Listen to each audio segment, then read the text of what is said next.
porque el gobierno sandinista llegó al poder para quedarse en el poder.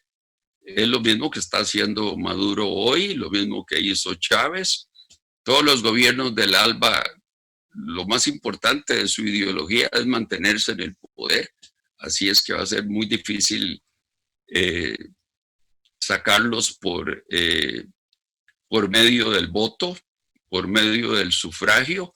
Eso fue lo que hicimos en Nicaragua y eso es posiblemente lo que ustedes tienen que hacer, pero antes hay que caminar un camino muy tortuoso porque hoy en día en Venezuela todo lo controla el gobierno, el Poder Judicial, el Consejo Nacional Electoral, y la verdad es que la enseñanza para ustedes es que las elecciones en Nicaragua estuvieron muy lejos de ser perfectas, pero Daniel Ortega accedió a hacer elecciones porque el leitmotiv del plan de paz que yo presenté era de que se requerían democracias para poder alcanzar una paz duradera en la región.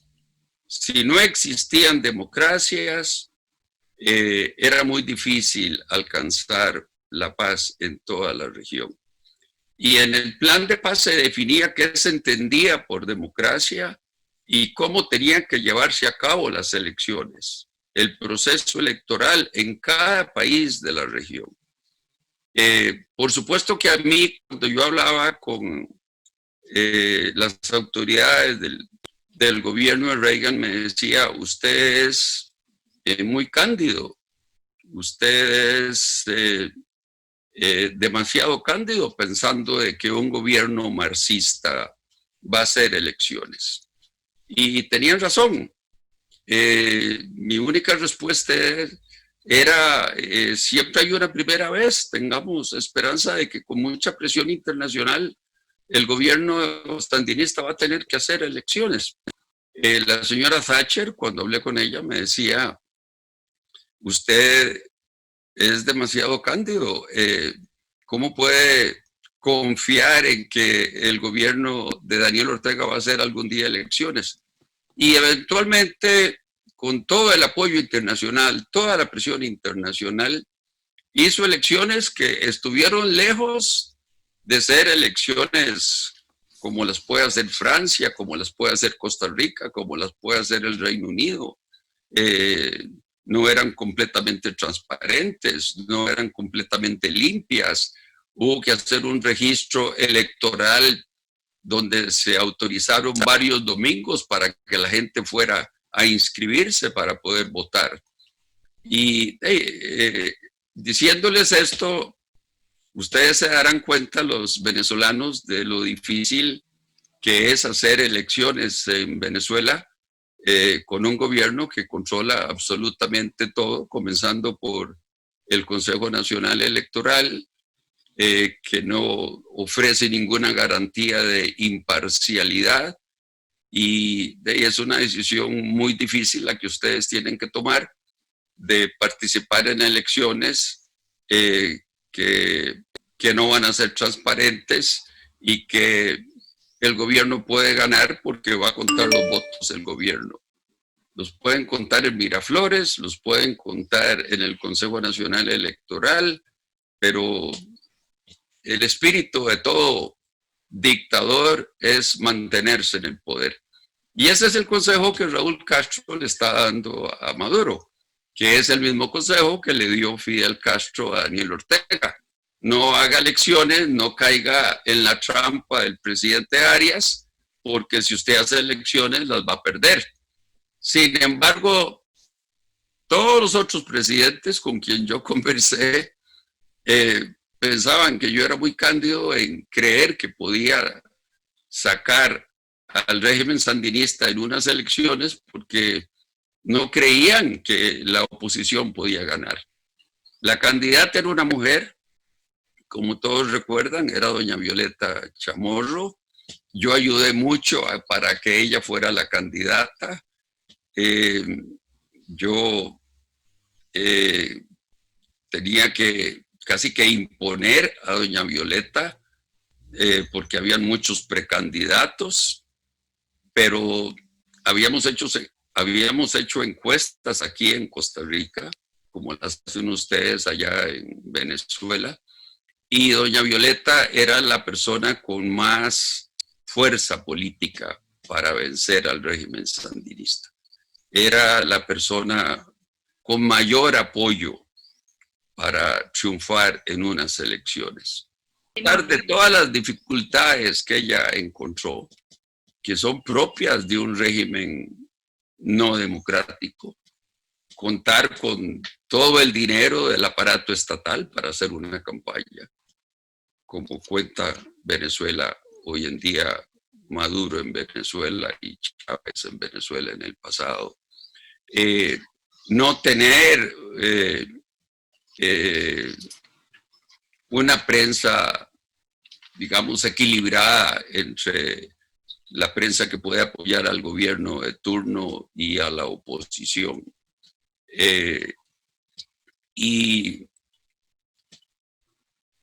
todo lo que se requiere para hacer una elección realmente justa. Eso no existía en Nicaragua y sin embargo se ganó. Bueno, con el tiempo yo aprendí muchas cosas conforme pasaron los años. El Partido Demócrata me apoyaba. El Congreso de Estados Unidos, con una mayoría demócrata, el Speaker of the House, o el presidente de la Cámara Baja, era Jim Wright, demócrata, me apoyaba. Me invitó a dirigirme al Congreso para convencer a la Cámara Baja y a los senadores de las bondades del plan de paz que el Ejecutivo desechaba. Eso no existe en este momento con respecto a Venezuela. Es cierto que el presidente Maduro cuenta con el apoyo de los rusos, de los chinos. Eso hace que, digamos, no se pueda ir al Consejo de Seguridad a buscar el apoyo como en 1990 para que fuera la comunidad internacional toda y el Consejo de Seguridad quien apoyara la invasión de Irak en 1990-91, cosa que no sucedió en el 2003 con Bush hijo. Ahí se violó la Carta de Naciones Unidas, el derecho internacional, porque fue una invasión unilateral de los Estados Unidos con algunos aliados. Entonces, hoy en día uno no puede pensar en que con Naciones Unidas se pueda tener una intervención en Venezuela, porque tendría el veto de China y de Rusia. Entonces, una intervención militar unilateral de Trump, que ahora en este libro de John Bolton, que está sacando la prensa algunas frases y cosas que se dice que vienen en el libro, una de las cosas que dice John Bolton es que cuando le preguntó a Trump sobre una invasión de Venezuela, dijo, qué bien, qué cool, muy cool invadir Venezuela. Evidentemente que ustedes no tienen el apoyo de los demócratas para una invasión norteamericana a Venezuela y eso no es lo que el mundo quiere. Yo por lo menos estoy en contra de eso. Y sé que muchos venezolanos se molestan conmigo porque he dicho muchas veces que no estaría de acuerdo en una intervención militar, que solo podría ser de manera unilateral del gobierno de los Estados Unidos y que este gobierno va a cambiar en noviembre, eso espero, y que ciertamente el próximo presidente, si es Joe Biden, no estaría de acuerdo con una intervención unilateral de Estados Unidos militar en Venezuela. Y la verdad es que pensando en su propio país, pienso que algo parecido les ha tocado vivir. Ustedes, yo era una persona muy jovencita cuando disfruté muchísimo de la caída de Pérez Jiménez y se consolidó Venezuela como un sistema democrático fundamentalmente bipartidista al principio, con COPEI, Acción Democrática y otros partidos, qué sé yo. Yo tuve la fortuna, porque digo que fue una fortuna para mí, siendo ministro de José Figueres, de conocer a don Rómulo Betancourt, quien había vivido en tierra costarricense. Y después tuve una amistad muy estrecha con Carlos Andrés Pérez, que me ayudó muchísimo apoyándome con el plan de paz, una vez que ya yo era presidente, a partir del 86. Pero bueno, después de eso, en el 99 llegó Chávez y ahí está el régimen de Chávez y ahí está el socialismo del siglo XXI, que no es otra cosa que una dictadura con el apoyo de Cuba, donde Cuba maneja y toma las decisiones que debería tomar independientemente, soberanamente Miraflores.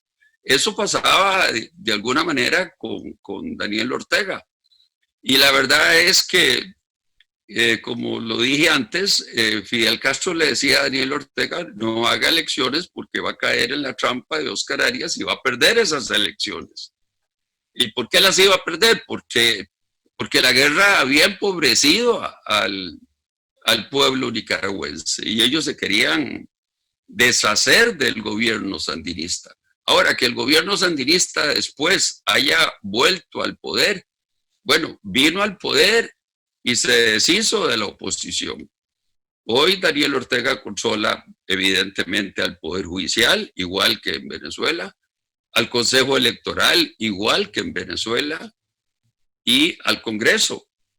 Felizmente ustedes tienen la Asamblea Nacional y ahora está este dilema que me imagino que está en la mente de todos ustedes de ir a elecciones para elegir una nueva Asamblea Nacional.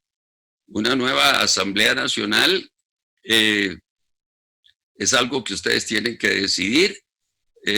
No soy yo quien para darles consejos sobre este tema, pero es muy difícil. Cuando oigo que va a llegar el presidente Lagos, me parece interesantísimo porque Pinochet creía que él ganaba la elección, igual que Daniel Ortega creía que ganaba la elección.